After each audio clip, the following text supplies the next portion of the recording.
Hey guys, Cleef101 here, and I'm bringing you a game on. The name, yeah, Meltdown. That's it, Meltdown. I knew I would get the name of it. I knew I would remember that all by myself. And it's a long gameplay, and I only get 21 kills, so it's not very exciting. So if you don't want to watch the video, then just minimize the window and just listen to me talk. Basically, what I want to talk today was about movies, because I'm going to go see Wreck-It Ralph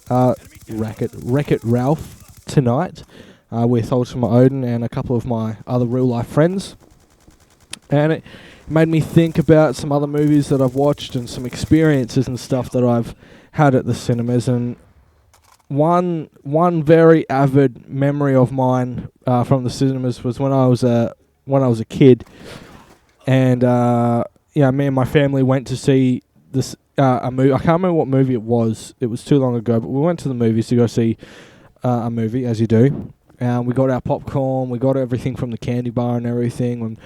When we got to get our tickets checked and ripped so you can go into the actual cinema, my brother was holding the box of popcorn, and he took a couple of steps and he tripped over, and all the popcorn just went everywhere. Just like, if you can imagine your lounge room floor, right, just covered in popcorn. That was that was what it was like. It was like a snowy, popcorn-filled cinema entrance type thing. So luckily, when we were there, we got another free popcorn to go with it, because obviously he was only like a little kid. He was only like 5 or 6 years old or something. So it was very nice of him to give us another popcorn. But ever since that day, including up to now, he has never been allowed to hold popcorn, because he actually did it again, I don't know, like a couple of years ago.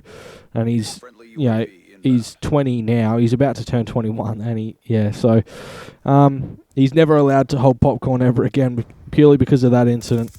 And I just think it's funny. We always bring that story up to him whenever we see him, because it's hilarious. I can remember another experience at the cinemas. A lot of my experiences tend to be me being a dickhead to other people. I was sitting, next to my girlfriend at the time, and again, Ultima Odin, and how you throw popcorn at people and stuff, in front of you. It's funny. I've never actually done that. I've only ever done it to my friends. So I did it to Ulti, and he sort of did it back. So I grabbed the whole box of popcorn and just tipped it on his head, and we had no popcorn for the movie.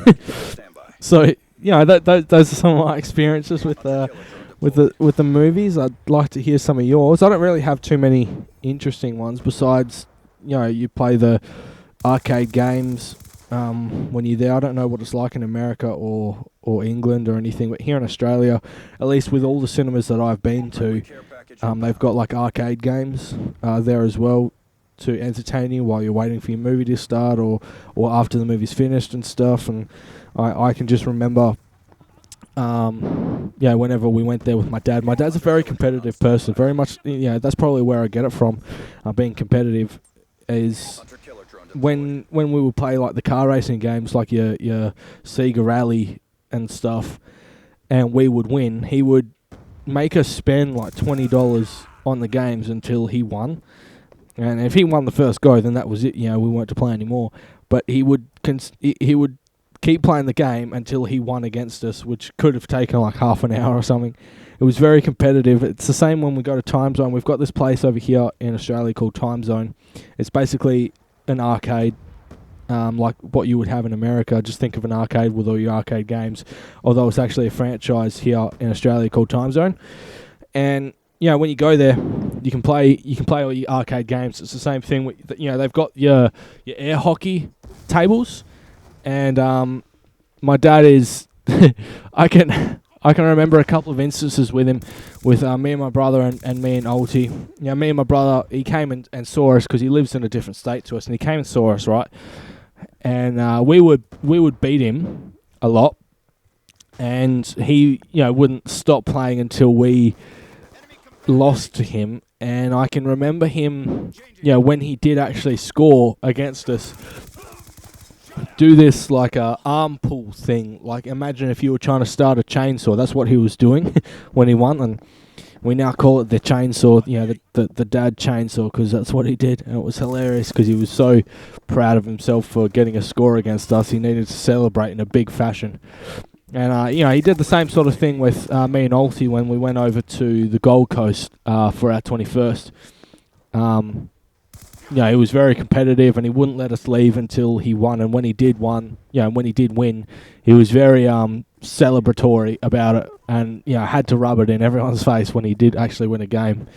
That's what he's like, and he's very competitive in that nature, and I suppose that's where I get it from. And in a way, it's a good thing, being competitive, knowing or wanting to win at stuff, as long as you don't let it sort of affect your day-to-day life. And, so those were basically my experiences in terms of that stuff, the movies, and then I kind of derailed onto arcade games and family, and and I also wanted to talk about another thing, which sort of bugged me today. Now, I don't know if I'm going to have enough time to talk about this, or if I don't, I'll just continue it into the next video. I just want to touch base with most of my viewers have the ability to either drive or can get a license or something like that. And something you'll run into is, people speeding along the freeway, or just people speeding. Even if you're a kid, you'll know what I'm talking about, that people speed along the road and stuff. And it got me thinking about the government and the police and stuff cracking down on speeding. It made me think about if the government and stuff was really committed to crack down on something like that, then they wouldn't waste money finding people and with speed cameras and everything just to get a revenue from it. Instead, they would spend the money or not necessarily spend the money, but make it a legal obligation for car manufacturers to put in a GPS that limits a car to a speed limit on a certain road. If the government was truly concerned about people speeding and speed kills and putting all these advertisements and everything to stop speeding, to do all that, then I think that they should do that instead of making us give them money for something that technically we shouldn't be doing. I get that, but if you take the human factor out of the equation, then but I think I'll touch on that a bit more. Just give me your thoughts on that, and I will talk to you in my next video. Alright, I will see you later. Cheers.